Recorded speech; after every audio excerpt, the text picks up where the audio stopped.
Why do some ideas spread like wildfire while others fizzle out before they even catch a spark?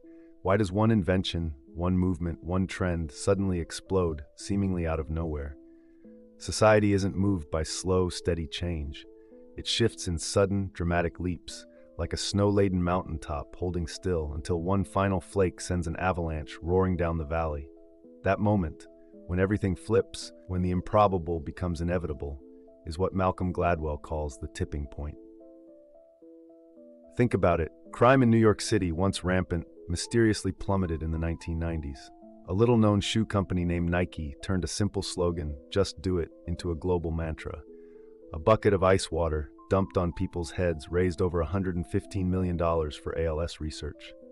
These weren't gradual shifts. They were tidal waves, triggered by seemingly insignificant forces. The question is, what makes the difference? Why do some messages stick while others fade? Why do some people hold the power to ignite revolutions while the rest of us struggle to be heard?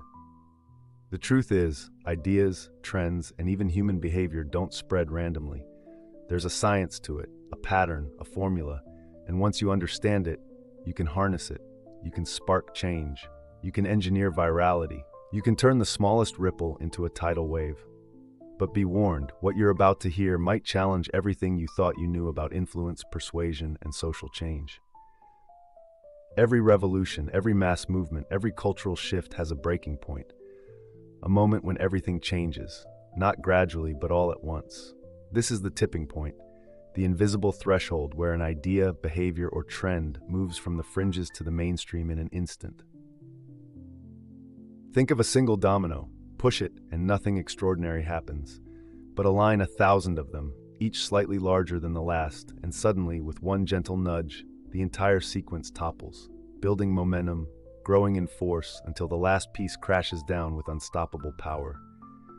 This is how epidemics spread, how social movements erupt, how businesses go from obscure to omnipresent.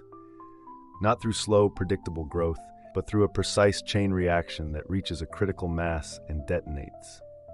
Malcolm Gladwell describes it as the moment when a pot of water simmering for minutes suddenly reaches 100 degrees Celsius and boils over. The heat had been rising, but the shift, when liquid turns to steam, happens instantly. 1 second, it's water. The next, it's vapor. The tipping point is that final, decisive push that turns the ordinary into the extraordinary. But here's where it gets interesting. Tipping points don't just happen. They are engineered by people, by circumstances, by tiny, seemingly insignificant changes that, under the right conditions, create explosive results. We tend to believe that success is a slow, linear process. But history tells us otherwise. The rise of hip-hop, the explosion of social media, the sharp decline of crime in New York City. None of these things happened gradually. They reached a tipping point, suddenly, dramatically, irreversibly. So what causes this sudden shift? What makes an idea, a trend, or a movement cross the threshold from obscure to unstoppable? According to the tipping point, there are 3 hidden forces behind every major social epidemic. 3 forces that, once understood, allow you to spread ideas, influence behavior, and even shape the world around you. And it all starts with the people. If you've ever believed that ideas spread simply because they're good, think again. The truth is, the world doesn't work like a democracy where every voice carries equal weight. In reality, influence is concentrated in the hands of a small, select group of individuals. The few, not the many. This is the law of the few, the first and most crucial rule of any social epidemic. Think about it. Millions of songs are released every year, but only a handful become global hits. Countless businesses launch products, yet only a few break through the noise. Is it luck, genius marketing, or something deeper? The answer lies in who is spreading the message, not just what the message is. Malcolm Gladwell argues that in every major trend, movement, or shift, there are 3 types of people responsible for making it happen. These people act as the social accelerants, the human spark plugs that set entire industries, ideas, and revolutions on fire. They are the connectors, the mavens, and the salesmen. You know that one person who seems to know everyone? The friend who can introduce you to a CEO, a musician, a scientist, and a bartender in the same night? That's a connector. Connectors are the people who bridge different worlds. They don't just have friends, They have networks that span across industries, cultures, and social groups. When they share something, it doesn't just reach a small circle. It travels across an entire ecosystem of people. Think of someone like Kevin Bacon, whose name became synonymous with the 6 degrees of separation phenomenon. Or Oprah Winfrey, whose book recommendations alone can catapult an unknown author to the top of the bestseller list overnight. These people aren't necessarily more influential because they're powerful. They're influential because they're linked to everyone. If connectors are the bridges, mavens are the fuel that flows through them. Mavens are the information specialists, the people who know things before anyone else and love sharing what they know. They aren't just knowledgeable, they are obsessed with details, comparisons, and discovering hidden value. Think of that friend who researches every new gadget before buying, who knows which airline has the best loyalty program, or who always finds the best deals on hotels. These are the mavens. They don't just consume information, they curate it, making them the trusted sources for those around them. They are the reason trends gain momentum, because when a maven recommends something, people listen. Ever heard of the tipping point in the sneaker industry? When Air Jordans became more than just basketball shoes and turned into a cultural phenomenon? That wasn't just marketing, it was the work of sneakerhead mavens who spread the word, educated others, and turned a niche interest into a billion-dollar industry. But knowing the right people and having the right information isn't enough. To truly spread, an idea needs energy. It needs to sell itself. That's where the salesmen come in. Salesmen aren't your average influencers. They're the people with an almost magnetic ability to convince, to inspire, to make you believe in something you didn't even realize you needed. They don't just pitch ideas, they make you feel them. Think of Steve Jobs unveiling the first iPhone. He didn't just explain the product, he turned it into a revolution. Or Muhammad Ali, whose words carried as much weight as his punches, making boxing not just a sport, but a statement. Salesmen understand persuasion at a subconscious level. Their body language, tone, and enthusiasm make their words contagious. When a salesman believes in something, the world listens. So why does all of this matter?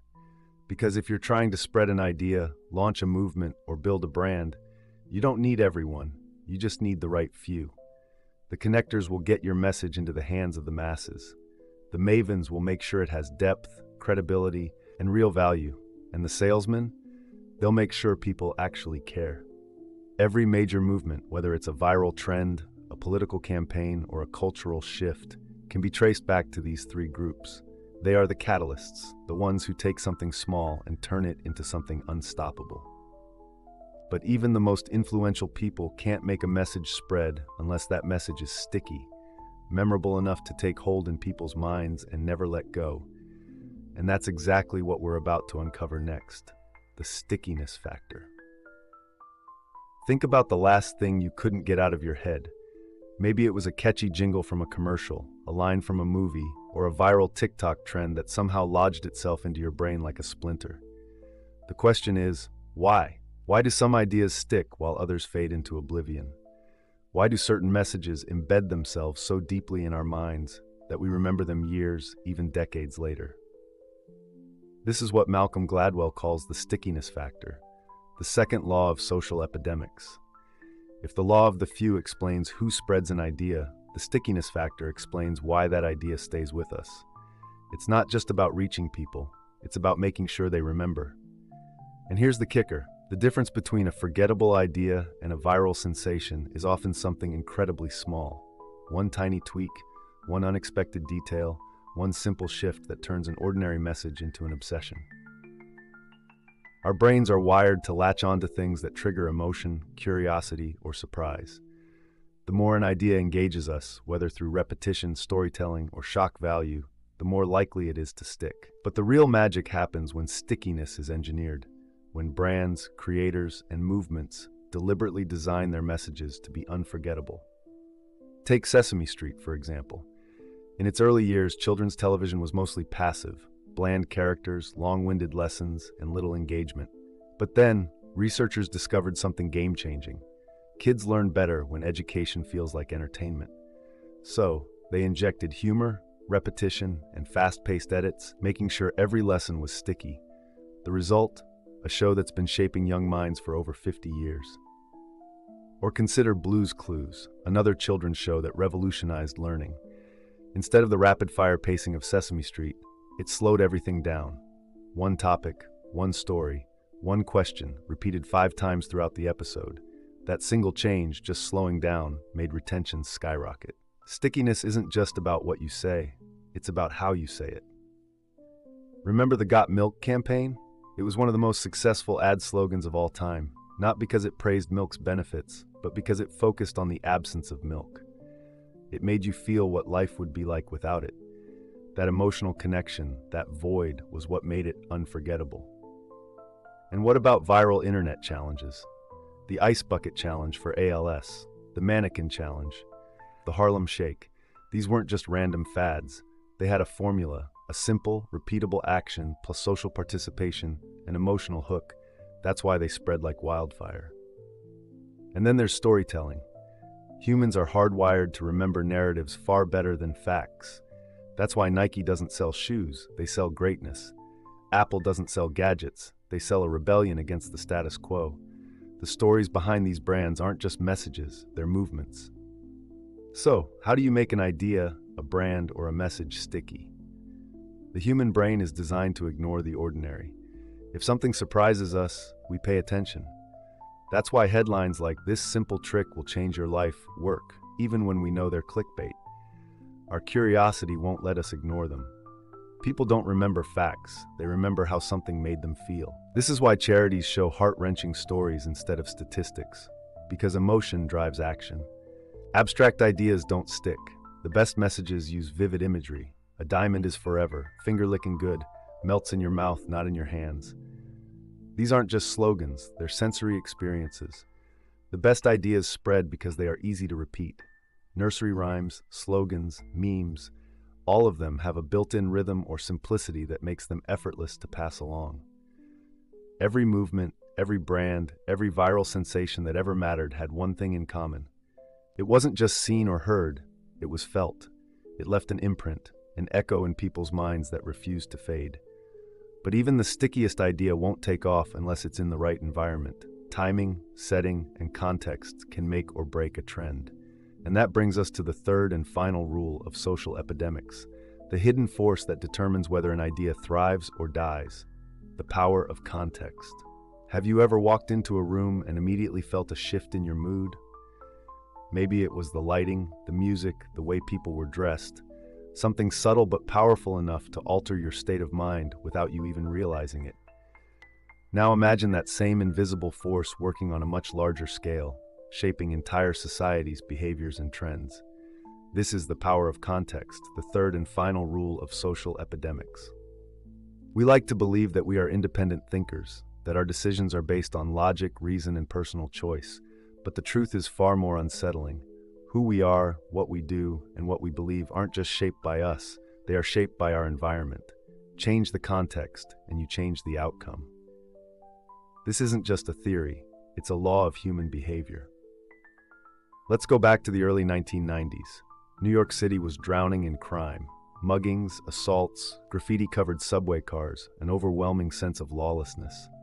Then, something strange happened. Crime didn't just decline, it collapsed.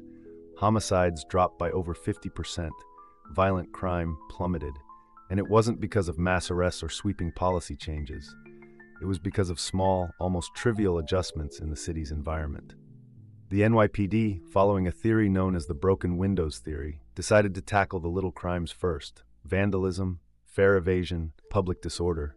They started cleaning graffiti off subway cars, arresting people who jumped turnstiles, cracking down on minor infractions. And almost overnight, the message changed. Lawlessness would no longer be tolerated. The environment shifted, and with it, so did people's behavior. Crime didn't decline because criminals suddenly became better people. It declined because the context changed.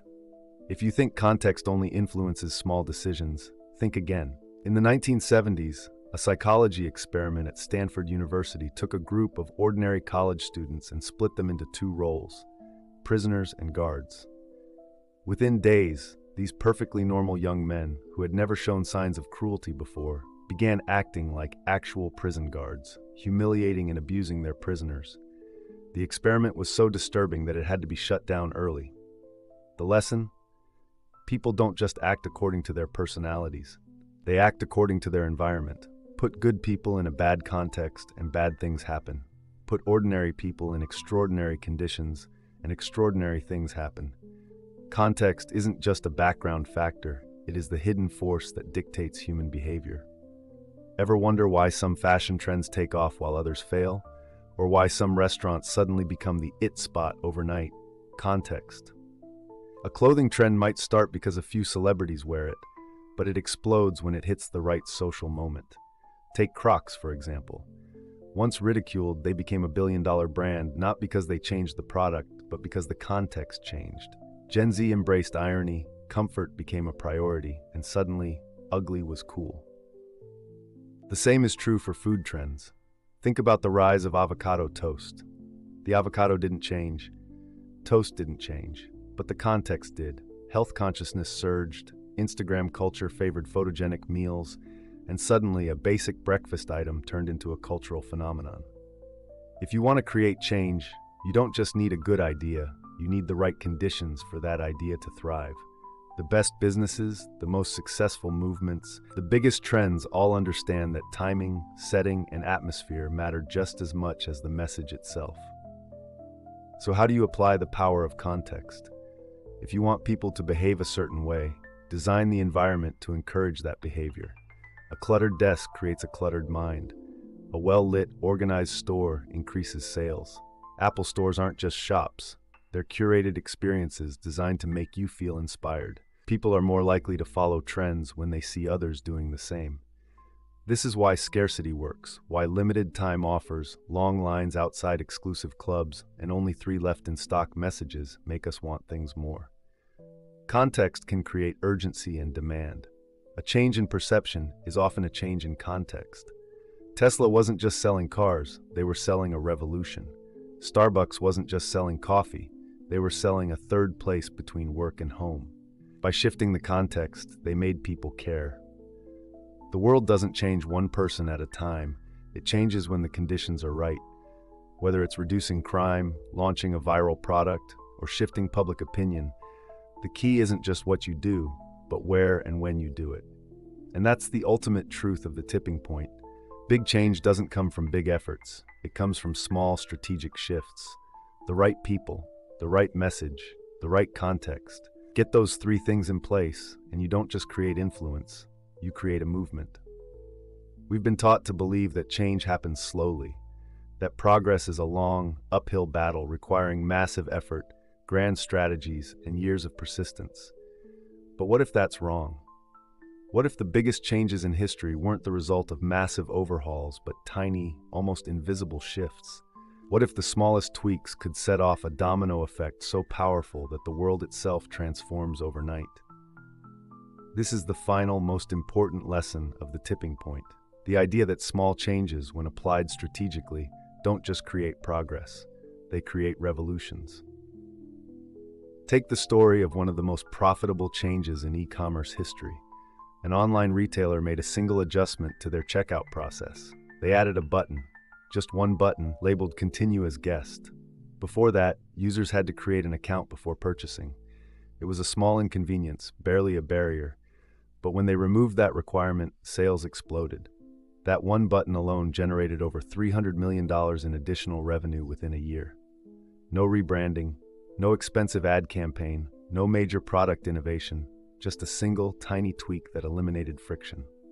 We've already seen how a simple decision, cleaning graffiti and cracking down on minor crimes, helped transform New York City from one of the most dangerous places in America into one of the safest. But here's the real takeaway. The criminals didn't change. The people didn't change. The environment changed. And with that one small shift, an entire city followed suit. That's the power of small changes. They don't just improve things incrementally. They create an entirely different reality. The biggest companies in the world aren't always the best. They're often just the best at finding and exploiting tiny advantages that snowball into something much bigger. Amazon's one-click ordering, a simple patent on a single click to buy an item, gave Amazon a massive edge over competitors, reducing cart abandonment and streamlining purchases. TikTok's infinite scroll. Instead of making users press next video, TikTok designed an endless loop that keeps users hooked for hours. One tiny change, an infinite feed, led to billions of hours of engagement. Netflix's autoplay feature. Ever wonder why you end up binge-watching a show when you only meant to watch one episode? That's because Netflix removed friction. Instead of making you actively select the next episode, it plays automatically. A tiny change with a massive psychological impact. None of these companies reinvented the wheel. They just tweaked it, made it smoother, easier, faster, and those small tweaks led to billions in revenue. So what does this mean for you? Whether you're trying to grow a business, start a movement, or change a habit, the key isn't to think big, it's to think small, but with precision. Look for the small points of resistance that are stopping progress. Is it a confusing sign-up process? An inconvenient location? A clunky website? Identify the tiny obstacles that slow people down and remove them. The easier something is, the more likely people are to do it. This is why social media platforms automatically suggest connections, why fitness apps send daily reminders, why Google completes your search query before you even finish typing. Effortless wins. Massive personal change doesn't happen by overhauling your life overnight. It happens through micro adjustments. Want to exercise? Start with 5 push-ups. Want to read more? Commit to 1 page a day. Small habits compound into life-changing results. The world doesn't change because of massive, impossible efforts. It changes when small changes reach a tipping point. When the right people, the right message, and the right environment align perfectly. That's when revolutions happen. That's when ordinary ideas become unstoppable movements. And that's when you realize you don't need a grand plan to change the world. You just need the right small change. You don't need $1 billion budget. You don't need a viral moment. You don't even need a massive audience. The secret to creating a tipping point isn't about scale, it's about precision. It's about understanding the invisible forces that make ideas explode, behaviors shift, and trends take off. Every major movement, every cultural shift, every overnight success follows the same formula. And if you understand this formula, you can engineer change, whether it's for your business, your brand, or even your own life. You don't need to convince everyone, just the right few. Identify the connectors, the mavens, and the salesmen who can amplify your message. These are the people who will do the heavy lifting for you. Connectors, who has the biggest network? Who knows everyone? These are the people who can introduce your idea to entirely new audiences. Mavens, who is the trusted expert, who influences purchasing decisions. These people don't just share information, they shape opinions. Salesmen, who has the charisma, the energy, the persuasion skills to make people believe. These are the storytellers, the motivators, the ones who turn skeptics into believers. Find these people, engage them, give them something worth spreading. The best ideas don't just spread, they stick. If you want your message to last, it needs to be memorable, repeatable, and emotionally resonant. The brain ignores the predictable. A little shock, a little twist, a little unexpected detail can make all the difference. Complexity kills virality. The more concise, the more sticky. Think just do it. Got milk? Think different. The simpler the idea, the deeper it sticks. Facts don't spread, stories do. If you want people to remember something, make them feel something. People don't remember what you said. They remember how it made them feel. That's why storytelling beats statistics every time. Ideas don't spread in a vacuum. They spread when the conditions are right. If you want to create a tipping point, don't just focus on the message. Focus on the setting. The easier it is to take action, the more likely people will do it. One-click checkout. Autoplay on streaming platforms. Swiping instead of typing. Small tweaks can lead to massive behavior shifts. People follow the crowd. Long lines outside a club. Trending labels on social media. Limited edition products. When people see others engaging, they want in. An idea at the wrong time is dead on arrival. Pay attention to cultural moments, trends, and shifts in public sentiment. Timing isn't just important, it's everything. Look at the world around you. Every major trend, every social movement, every overnight sensation had the same thing in common. the right message, in the right place, at the right time. Tipping points don't start with grand gestures. They start with small, strategic changes that compound over time. What's the one bottleneck slowing things down? What's the tiny adjustment that could unlock exponential growth? Sometimes, the smallest shift, like a continuous guest button, can be worth millions. If you want a movement to grow, make participation effortless. The Ice Bucket Challenge worked because dumping ice water on your head was simple. The ALS donation followed naturally. Trends don't explode overnight, they build. Repetition creates familiarity. Familiarity creates trust. Trust creates movements. Big change isn't about doing something huge, it's about doing something small, but doing it right. The tipping point isn't magic, it's method. It's about knowing who to reach, what to say, where to say it, and when to act. It's about taking an idea, refining it, placing it in the right hands, and letting it spread like wildfire. History is shaped not by the loudest voices, but by the smartest ones. Not by force, but by influence. Not by waiting, but by engineering the moment where everything changes. So now the question isn't if you can create a tipping point. The question is, what will you do with it?